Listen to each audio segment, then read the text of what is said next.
magluluto ng sinigang na manok. Ayan, manok po yan. So, matigas-tigas pa kasi mula sa freezer. So, samahan niyo po ako sa aking pagluluto. At igigisa muna po natin siya sa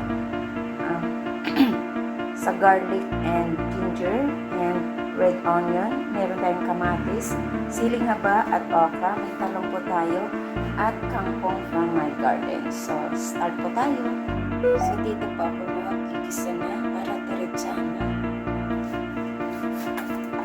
Ito tayo ng lagay po natin ang ating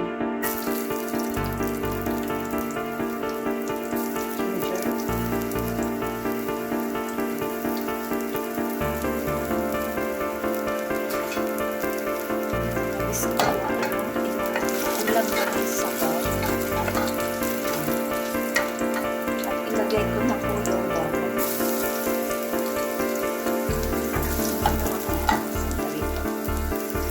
So, yan. Yung camera ko po ay hindi pwede.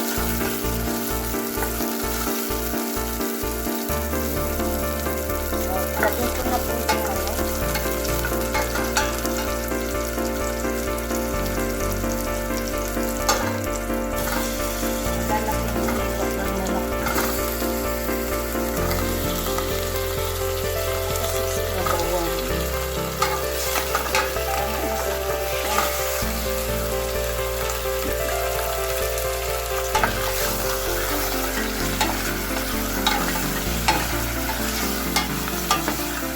ilapit kasi yung aking camera ay tumatangkil. So, yan.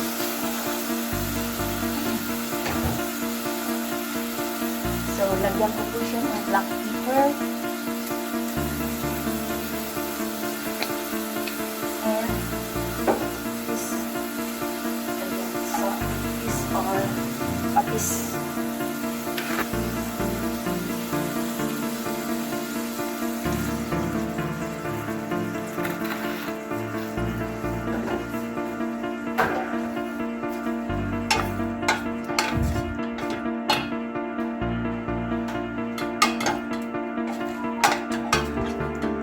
Takpan lang po natin siya.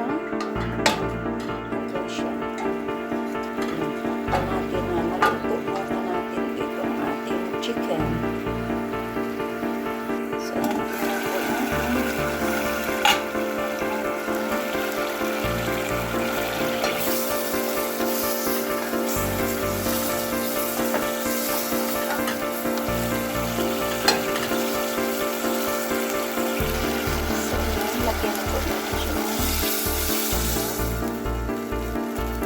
Takpan muna po natin at pakuluin.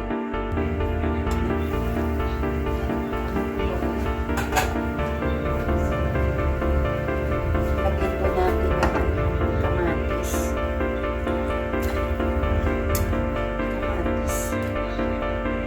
At yung okra. Lagay na po natin. At ang talong.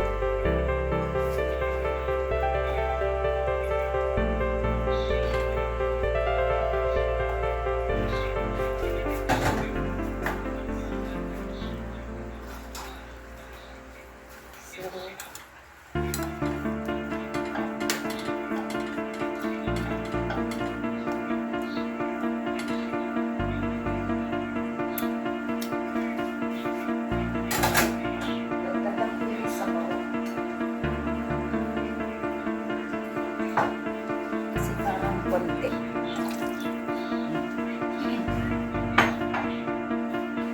So, magdadagdag ako ng konting asin.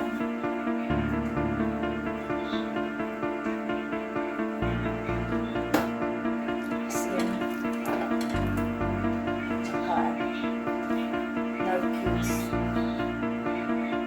Ayan yung nor cubes. Hatiin ko lang siya. Parang ganito lang ang ilalagay ko. Gusto ko kasi talaga yung natural lang na lasa niya. So,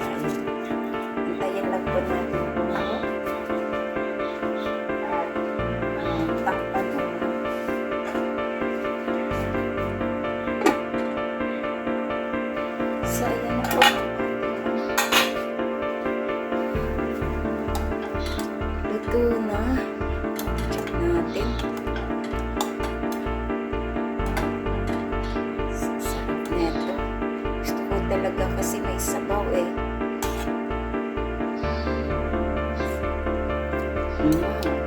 Yummy, yummy. So, ilagay ko na po yung ano. Pero bago ang lahat, ay timplahin ko muna siya. Kulang pa siya ng asin.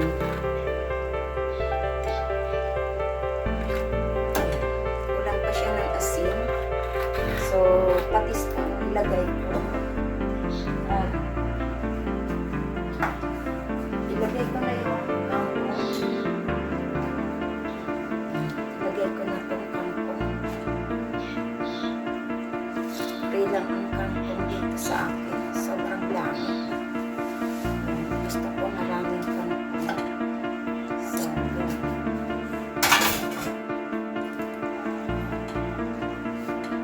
Kasi marami tayong makukuhang benefits sa kangkong. Pag nag-ano naman siya, ay ano naman siya na ayan na. Mabalki lang siya pag hindi pa luto. Pag naluto na ang ating gulay, saka ko na ilagay ang ating pangsigang.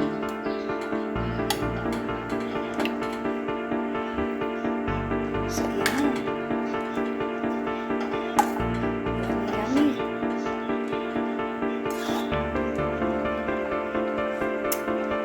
Wow, sarap. Masarap talaga yung lumalabas yung lasa ng manok at saka yung gulay. Yan. So, maglalagay na ako ng sinigang mix. Sampalok po ang aking pang-asin. Sinigang mix. Tama lang yung kanyang sabaw. Sampalok po, sampalok. Sampalok. Sinigang mix.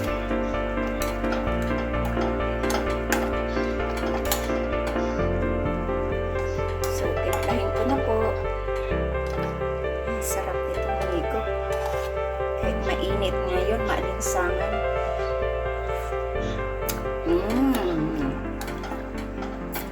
Ang sarap.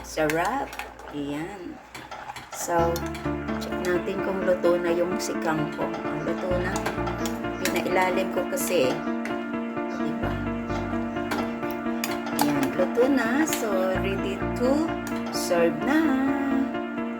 So, ayan na po ang ating sinigang manok. Lagyan po natin ng kaunting sabaw. Ayan. Higop tayo ng sabaw. Kahit mainit ngayon at maalinsangan, masarap pa din ang may sabaw at gulay. Ayan, thank you so much po sa inyong lahat. This is Laurie's Kitchen. Salamat sa inyong pagsama sa akin sa premiere for tonight. Thank you. At sa hindi pa nakasubscribe ng aking channel, please do subscribe and hit the bell button para lagi kayo updated sa aking lulutuin sa aking kusina. Thank you so much and good evening. Kain na po tayo. Bye!